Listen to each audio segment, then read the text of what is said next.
vue de réduire les disparités en matière de santé et de contribuer à améliorer la vie de nombreuses personnes souffrant de pathologies chirurgicales, la Société de chirurgie du Mali a initié une campagne de chirurgie gratuite. Cette activité, qui entre dans le cadre de son 11e congrès, se caractérise par la réalisation de plus de 300 interventions chirurgicales gratuites sur 19 pathologies. Cette société savante regroupe en son sein toutes les 12 spécialités de la chirurgie, à savoir l'anesthésie et réanimation jusqu'à la chirurgie plastique.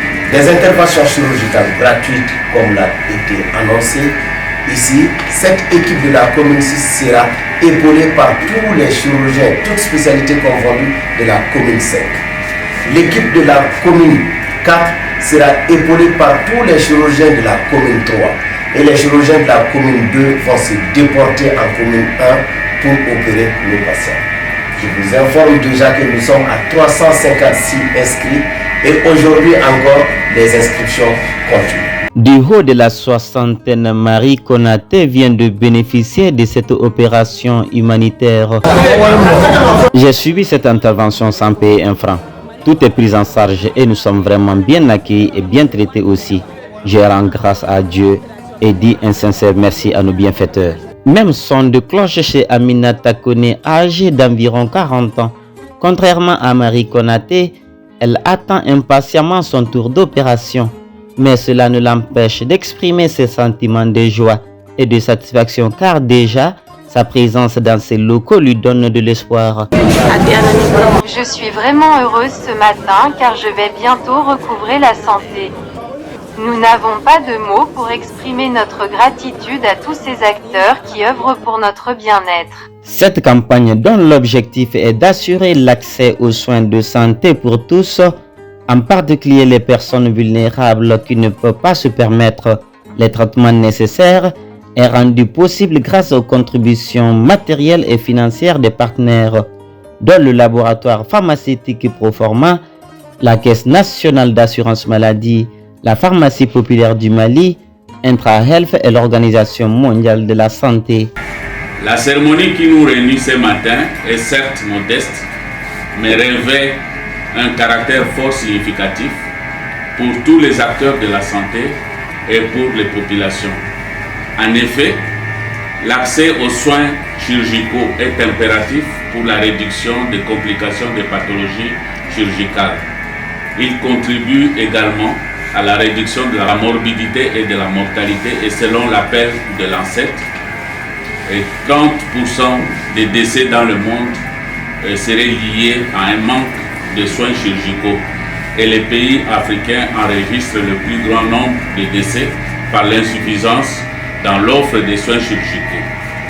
C'est l'occasion pour moi d'adresser mes sincères remerciements à la Société de chirurgie du Mali pour cette initiative salvatrice qui permettra d'opérer plus de 300 malades. Sur les différents sites, c'est des équipes dévouées à la tâche aux soins des patients que nous avons trouvés.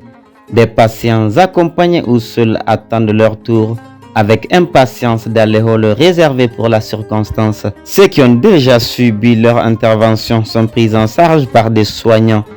Après les échanges avec les personnels soignants et la visite des locaux, la ministre de la Santé et du Développement social s'est réjouie. C'est ça l'aide. C'est vraiment ce geste de solidarité envers toutes les personnes. C'est l'effet recherché par les plus hautes autorités du pays qui veulent que la santé soit au plus proche des Maliens. Et là, vous voyez, c'est le tout venant. On leur demande rien, ils viennent, ils se présentent, on les opère gratuitement, on leur donne les médicaments gratuitement, les analyses, tout est fait gratuitement. Tout ce qu'on leur demande, c'est de bien prendre les médicaments. Et vraiment, on exhorte toutes les autres sociétés, je pense qu'ils fassent la même chose. Au menu de ce congrès qui a pour thème Impact du développement professionnel continu en chirurgie, chirurgie péripartum, chirurgie en situation de catastrophe, cancer et oncoplastie, plusieurs autres activités sont prévues. En plus de ces activités, des ateliers de formation sont prévus, notamment la formation des infirmières anesthésistes, le chercheur Gabriel Touré, sur la sécurité des voies aériennes, sur l'anesthésie loco-régionale. Ensuite, nous avons aussi prévu un atelier de formation pour les infirmiers du bloc opératoire, pour la sécurité du patient au bloc opératoire, la préparation des patients. Enfin, pour les médecins, chirurgiens, dentistes et autres, nous avons prévu une activité de formation, cette fois-ci au CHU du Point-G et à la faculté de médecine dans notre laboratoire de dissection anatomique. Cela va consister à faire des dissections de la paroi abdominale, du cou, du bassin, de la dissection de l'urétère.